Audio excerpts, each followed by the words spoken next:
Plane crash पर बड़ा खुलासा हुआ है। जी हां, जो हादसा 12 जून 2025 को हुआ था अहमदाबाद में, जिसको लेकर लगातार सवाल खड़े हो रहे थे कि आखिर कैसे बोइंग 787 का विमान क्रैश हो सकता है। तो आपको बता दूं, अहमदाबाद एयर इंडिया विमान हादसे की शुरुआती जांच रिपोर्ट आई है। एयरक्राफ्ट एक्सीडेंट इन्वेस्टिगेशन ब्यूरो ने 15 पन्ने की रिपोर्ट केंद्र सरकार को सौंप दी है और साथ ही AAIB ने अपनी रिपोर्ट में कहा है कि मात्र 32 सेकंड का समय था जब हवा में रहने के बाद एयर इंडिया का विमान क्रैश हो गया। अहमदाबाद एयरपोर्ट से टेक ऑफ के तुरंत बाद विमान का फ्यूल स्विच बंद हो गया था और रिपोर्ट की टेक ऑफ के करीब 26 सेकंड बाद मैं आपको बता दूं, ये जानकारी मिल रही है कि मेडे की कॉल ATC को दी गई थी। 1 सेकंड के अंदर एक कर विमान के दोनों जो इंजन है उसमें फ्यूल सप्लाई बंद हो गई थी। तो ये जो अलग अलग पॉइंटर्स मैं आपको बता रही हूँ, जानकारी निकलकर सामने आई है। किस तरीके से देखिए, लगातार 32 सेकंड में हवा में रहने के बाद विमान क्रैश हो जाता है। ये रिपोर्ट बता रही है टेक ऑफ के तुरंत बाद फ्यूल स्विच बंद हो गया था। अब मैं आपको बताऊंगी ग्राफिक्स के जरिए कि आखिर कब क्या कुछ हुआ।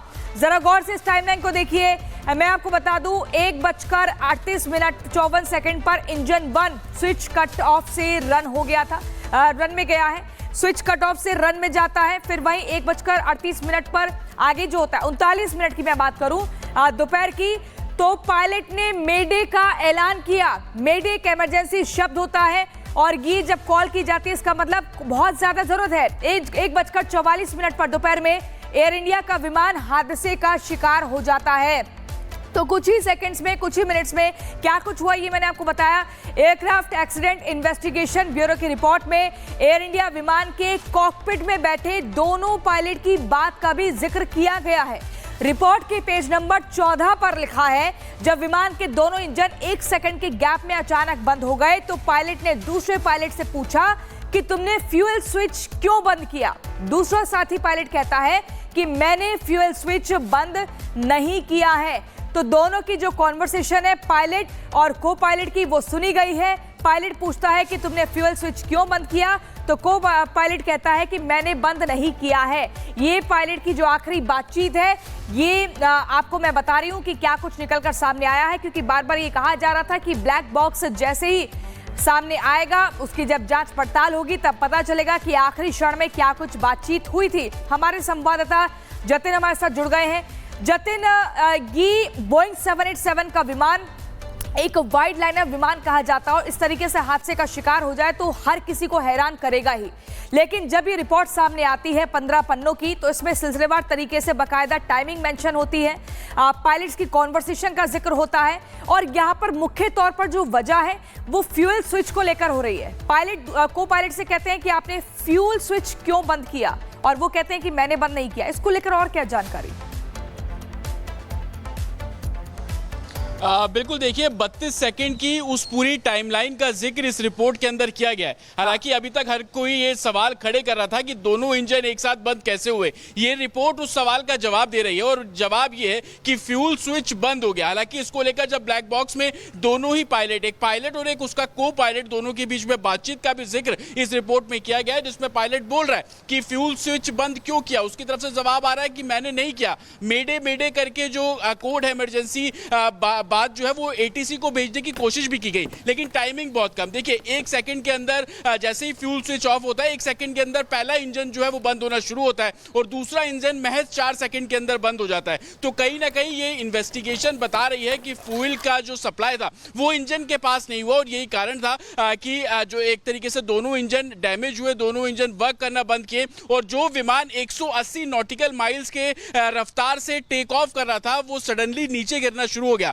आपने वो तस्वीरें देखी थी जब 12 जून को यह हादसा हुआ। एयरपोर्ट की बाउंड्री क्रॉस ही किया था विमान, जो पास में हॉस्टल था डॉक्टर्स का, वहां पर जाकर नीचे गिर जाता है। तो कहीं ना कहीं कॉज अब बिल्कुल क्लियर है कि फ्यूल का जो सप्लाई था वो इंजन की तरफ नहीं हुआ। अब सवाल ये खड़ा होता है कि आखिरकार ये फ्यूल का जो कट ऑफ है वो किस तरीके से हुआ और जो दोनों पायलट्स के बीच की बातचीत है वो कई सवाल खड़े कर रही है। क्या कोई टेक्निकल एरर था, क्या कोई ह्यूमन एरर था? इसको लेकर अब आगे डिटेल जो इन्वेस्टिगेशन है वो इसमें पूरे मामले में की जा रही है। हालांकि इस रिपोर्ट में बोइंग या बोइंग का इंजन बनाने वाली कंपनी को अभी तक कोई भी वार्निंग लेटर इशू नहीं किया गया है। हालांकि ये भी देखना होगा कि फ्यूल कट ऑफ होने के पीछे का कारण क्या था। हालांकि जितने भी एक्सपर्ट थे वो इस बात की आशंका लगातार जता रहे थे कि जो फ्यूल का इस्तेमाल बोइंग 787 में किया जा रहा था, क्या वो फ्यूल गलत था। हालांकि इसको लेकर भी रिपोर्ट में क्लैरिटी दी गई है कि जिन टैंकर से बोइंग 787 के अंदर फ्यूल भरा गया था उसके सैंपल भी, उस पेट्रोल के सैंपल लिए गए, उस टैंकर से सैंपल लिए गए, तो किसी भी तरीके की आपत्तिजनक या कोई फाउल प्ले उसके अंदर नजर नहीं आया।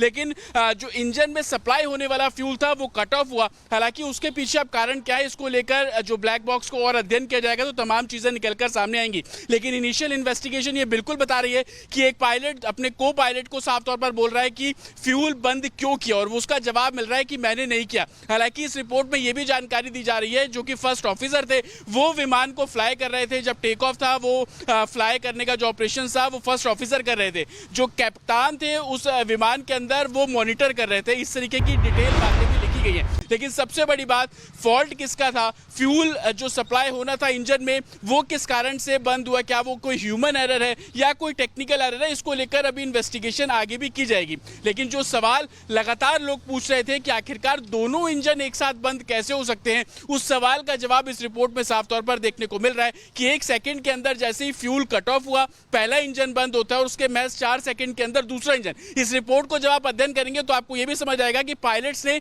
दोबारा से इंजन को स्टार्ट करने की कोशिश की। इस रिपोर्ट में यह भी बताया गया है कि कोशिश उस 32 सेकंड के अंदर यह की जा रही थी कि पहला इंजन जो बंद हुआ उसको किसी तरीके से रीस्टार्ट किया जाए। यह भी जानकारी मिल रही है कि कुछ टेक्निकल ऐसी चीजें थी कि पहला इंजन स्टार्ट होने की कवायद कर रहा था लेकिन दूसरा इंजन की तरफ से उसको सपोर्ट नहीं मिला और यही कारण है कि 32 नहीं सेकंड पकड़ के पाया। अंदर जो ठीक है जतिन, आप हमारे साथ बने रहिए। मैं एक बार दर्शकों को बता देती हूं कि आखिर जो अहमदाबाद एयर इंडिया विमान हादसे का जो शुरुआती जांच रिपोर्ट है उसके बाद कई सवाल खड़े हो रहे हैं। सवाल ये भी है कि बोइंग विमान के दोनों इंजन आखिर अचानक कैसे फेल हो गए। क्या बोइंग के इंजन खराब है, क्या टेक ऑफ से पहले कोई साजिश हुई है? इन सवालों के जवाब अब जांच एजेंसियों को पता करना होगा, क्योंकि 12 जून को जब ये विमान हादसे का शिकार हुआ था, अहमदाबाद से लंदन की गेटविक जा रहा था, तो 260 लोगों की जिंदगियां खत्म हो गई थी। इस पर एक रिपोर्ट पहले आपको दिखाते हैं।